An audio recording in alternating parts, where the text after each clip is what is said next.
up there guys, it's Mac, hope you guys are well. This is a quick video about my thoughts and opinions about newly announced PS4 Slim as well as the PS4 Pro, also known as the PS4 Neo or the PS4K.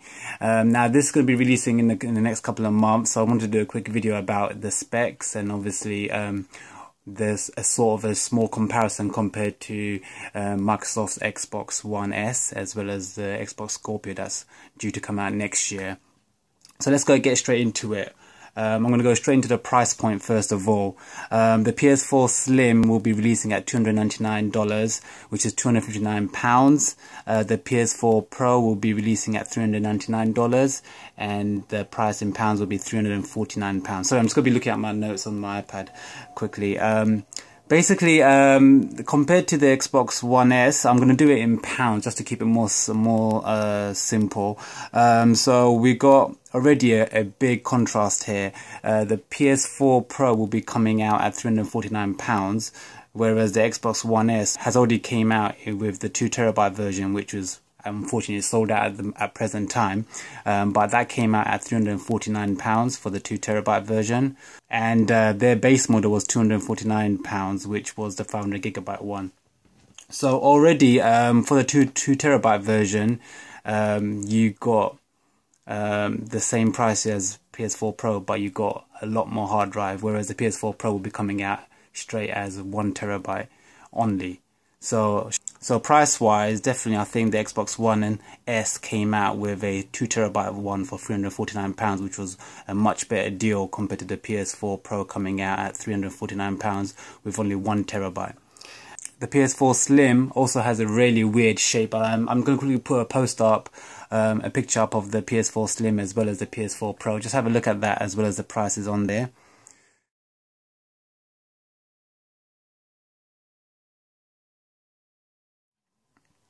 So as you can see from the actual picture, it is exactly the same as the rumours and as well as the unboxings that were coming out prior to Sony actually announcing it. But the PS4 Slim is basically very slight adjustment to the actual original size and the footprint of it. They reduced the size by a slight bit, and they basically just made it a lot more curved on the edges. And I personally don't really like the style of it. It looks a bit ugly. I prefer the original PS4, and I don't know why they sort of create this slim profile one. There's really no need for it, other than the fact that they just sort of chucked it out there because Xbox released one, you know, the Xbox One S. So I don't know why they did that. Graphically, it's basically exactly the same as the original PS4. There's hardly any changes to that one, so I don't know the need for that. But anyway, it sort of leads them onto the PS4 Pro, which was previously known as PS4 Neo or PS4K, and that one is basically exactly the same design as the PS4 Slim, but they added in an additional layer, so you've got like a 3-tier system. Rather than the 2 tiers that were originally on the PS4, and it's got the same style, same type of energy efficiency, but they made a few changes on the PS4 Pro. I'll get to that in a second. The whole teraflop idea, the GPU, let's have a look at that. So the PS4 Pro has increased from original the 1.8 teraflops to 4.2 teraflops, compared to Xbox One S, which more or less remained the same. It went to 1.4 teraflops, but they are planning to go on to 6 teraflops for the Scorpio. So that's going to be the most strongest, powerful home console to date. So when the Scorpio comes out, it's going to sort of kill anything that the PS4 previously had, but the PS4 Pro is not really talking about that because I don't think they want to sort of bring that to the limelight, that they haven't got enough teraflops compared to the Xbox Scorpio. One of my biggest gripes about the PS4 Pro is the fact that natively they don't really do 4K. They've got this system in place. They're going to basically release a HDR update, like a patch, that's going to basically fix up the original consoles as well as the PS4 Slim and the PS4 Pro to enable this HDR feature, which obviously is only visible on 4K to HDR compatible TVs. So you can actually see the graphical upgrade. HDR basically stands for high dynamic range, so it basically makes the the darkest parts of the picture, the most darkest possible, and it makes the most highest and the brightest parts of the picture the most brightest it can possibly be. So there is a stark change in the actual graphical look of that.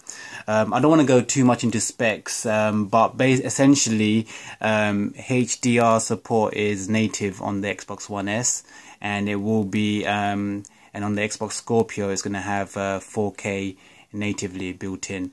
PS4 Pro and PS4 Slim are going to basically have HDR as a patch that goes through, which is good. They're actually supporting the original PS4 owners, so that's going to get a patch. But the PS4 Pro and the PS4 Slim does not support 4K natively. The PS4 Slim is still 1080p as the maximum output, because it basically follows on the exact same sort of specs as the original PS4, other than sort of energy efficiency and stuff like that. The PS4 Pro, on the other hand, it's gonna only have certain games that come with a patch, and that will essentially make it close to 4K, but it won't have 4K natively, and it won't be as close to as 4K. Whereas obviously with this is meant to be the PS4 Pro is meant to be a competitor to the Xbox Scorpio, which is going to have 4K gaming essentially. So compared to that, it's really no contest. Xbox seems to be doing the next generation thing, which is basically bringing 4K gaming to home consoles, and PS4 don't seem to be doing that exactly. They just seem to be getting close to 4K and just leaving it as that, which is very unfortunate. I don't know why they decided to do that, but anyway, that's how they've done. One of the biggest gripes that I have with the PS4 Pro is that they don't have the optical drive. The actual optical drive for the PS4 Pro is not natively supporting 4K Blu-rays, which is completely like crazy. Like Sony were the original ones that created this new form of media, which was Blu-ray discs, and 4K Blu-rays, which is the new media that's out in shops at the moment. Xbox One S can play that natively. They can play 4K movies out the box. It basically had 4K video playback. It had a drive that can play 4K discs. Now PS4 Pro can play Netflix in 4K. It can stream 4K. You can stream, I believe you can stream also like Amazon 4K and additional stuff like that, but it doesn't actually have the drive to play that. And it's funny how Microsoft are actually supporting the 4K media, which is the the Blu-ray 4K discs, movies that come in that, and not Sony. Really weird, but I'm just so glad that the Xbox One S did that, and they seem to be sort of setting an example and providing the more specs. They seem to be providing way more specs compared to what Sony are offering with the PS4 Pro, which is really weird. And basically I'm no specific fanboy on either one of these consoles. I mean, I'm not a Sony hater. I'm not a Microsoft fanboy in any sense of the word, but I am basically I'm in the market for an Xbox One, and I've been holding off until the Scorpio comes out, and definitely on this basis it seems that PS4 don't know what they're doing at the moment with releasing these two versions, which are very small iteration updates, and they don't seem to be giving you a big bang for your buck. So with the Xbox One S I can get a native 4K movie support as well as the optical media support, which is the 4K movies, whereas with the PS4 Pro I don't get that. I need to download an update which is going to give me HDR support, but it will give me my games will only go up to 4K, but it won't always be 4K gaming essentially. It won't be 4K resolution in any sense of the word. Scorpio on the other hand is going to be 4K gameplay natively, which is going to be amazing, and I can't wait for that.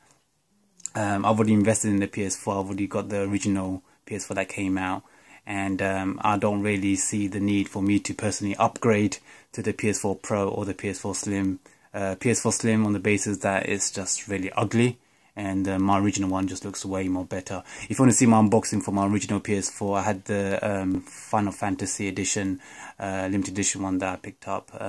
It's in the link in the description below if you want to see the unboxing for that, by the way. But yeah, I'm definitely not going to change that and get a black standard slim curved edged PS4 PS4 Slim, because it just doesn't look nice to me. It's not appealing to me at all.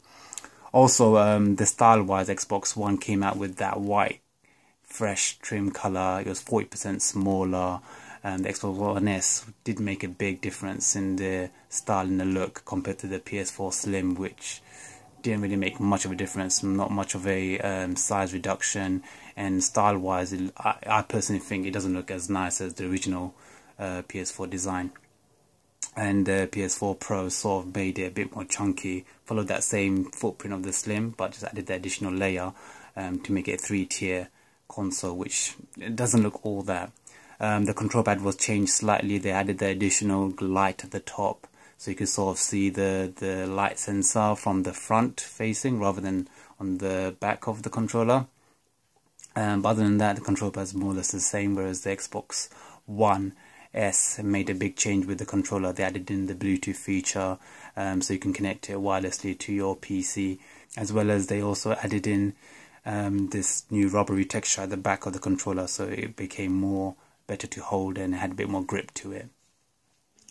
A few other things. So the PS4 Slim does not have a optical audio out port, which is a shame, because I don't know why they reduced that, probably to save money on that. But yeah, I personally connect my PS4 to my surround sound, and I use the optical cable for that, so it gives me digital sound from my surround sound from the PS4. The digital audio is way better than just using the standard sound from the HDMI cable, so that's a bit of a bum. I don't know, that's a shame that they reduced that, but the PS4 Pro does have that port. Okay, so that sort of covers most of my thoughts on the PS4 Slim as well as the PS4 Pro. Essentially, it's this will be coming out. The PS4 Slim will be releasing on September the 15th, and the PS4 Pro will be releasing on November the 10th. And bear in mind, in between that, you're going to get the PlayStation VR coming out in between that. So I think it's just a way of them sort of capturing the Christmas market, and sort of getting their console out there in line with the holiday season, and sort of see if they can also sell a few more additional consoles with the whole new VR system coming into play.